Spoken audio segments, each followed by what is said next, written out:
Halo semuanya, kami dari Kelompok 2. Hari ini kita kemana nih teman-teman? Ke Taman Bineka. Yap, betul sekali. Jadi, untuk yang belum tahu, Taman Bineka ini adalah wisata edukasi bertemakan keberagaman dan Pancasila yang berlokasi di Jalan Bedokan Keputih nomor 29, Kecamatan Sukolilo, Surabaya. Taman Bineka ini termasuk baru loh teman-teman, karena baru diresmikan tahun ini, tepatnya pada bulan Mei lalu.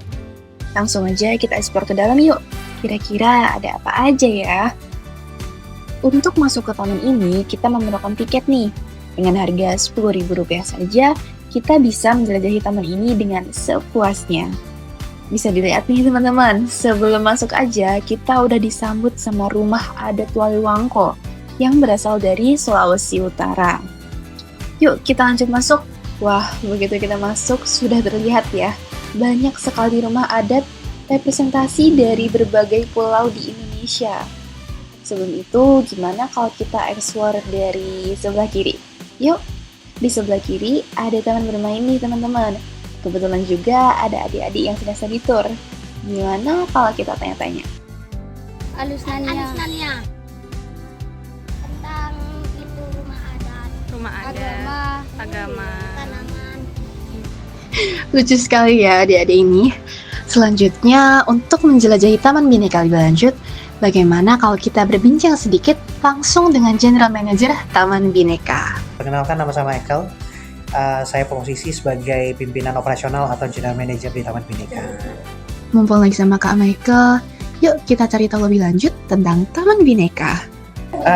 Sebagai informasi awal, Taman Bineka adalah taman yang dibangun dan dikelola oleh pihak swasta.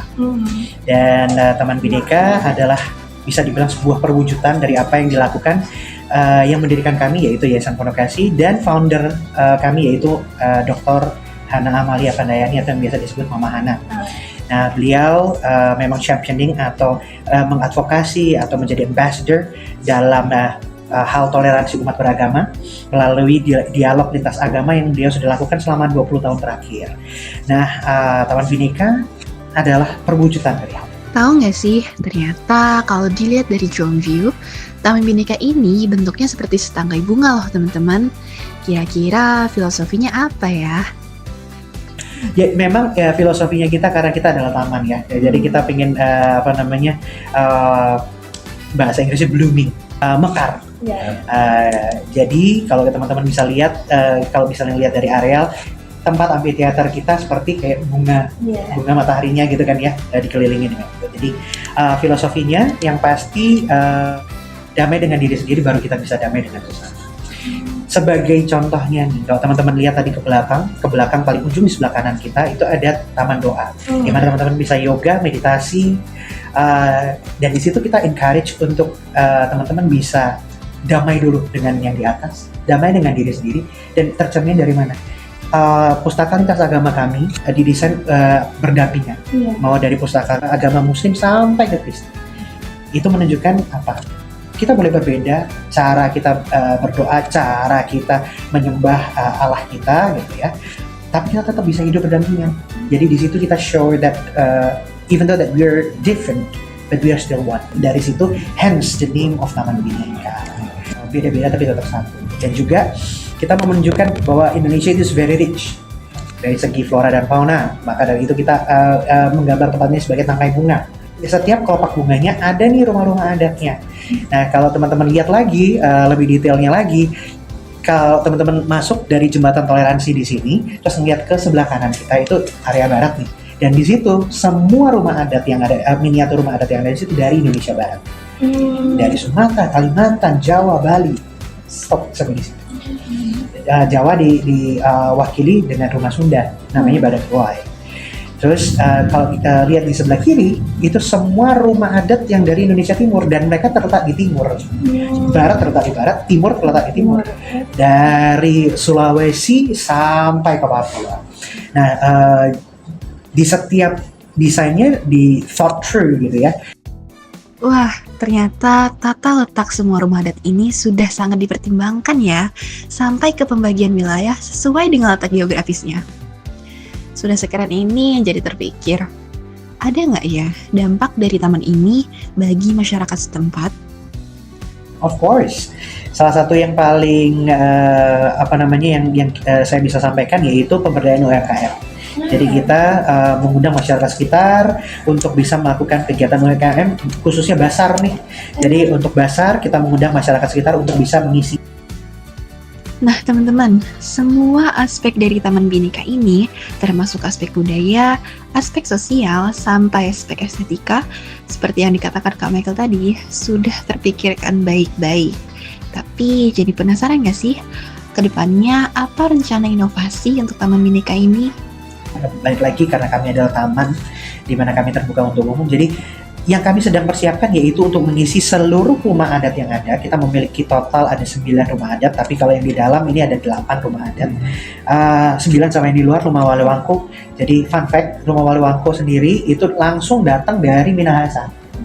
Jadi dalam bentuk kontainer dan di take it apart, terus habis itu sampai sini dirakit ulang.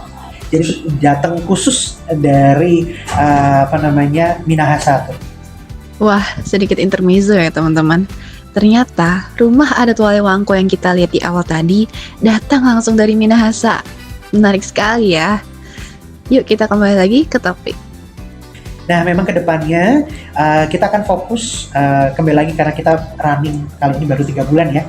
Kita mencoba bekerja sama dengan berbagai pihak untuk mengisi rumah-rumah adat ini dengan baju adat, pakaian adatnya mereka dari provinsi masing-masing yang bisa nanti disewa dan bisa dipakai dan bisa jadi proses pelajaran.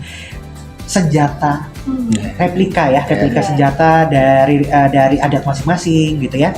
Terus abis itu ada snack dari provinsi masing-masing atau adat masing-masing yang biasa mereka makan gitu. Jadi itu yang akan kita lakukan dalam waktu dekat ini. Wah, jadi pengen nyobain gak sih teman-teman? Pakaian adat sampai jajanan khas dari berbagai provinsi di Indonesia. Jadi makin tertarik nih untuk memperdalam wawasan kebudayaan di Indonesia. Setelah sedikit berbincang dengan Kak Michael, kita jadi semakin tahu bahwa Indonesia memang sekaya itu akan keragaman budaya, ras, dan juga agama. Namun, hal tersebut tidak menjadi alasan kita untuk terpecah belah. Seperti semuanya kita, berbeda-beda tetap satu jua. Pengurus dulu. Lah, yang mana sih yang ini? Ini semuanya? Iya, 1 sampai 6. Akhirnya cuma 1 aja. Ayo di nyusul. Aku harus tertarik. Kalian tahu. Jalan, Ore. Dokumentasi profesional. Ada masuk dong ada. Adam sok ganteng anjir. Kagak bercanda, Bro. Bercanda.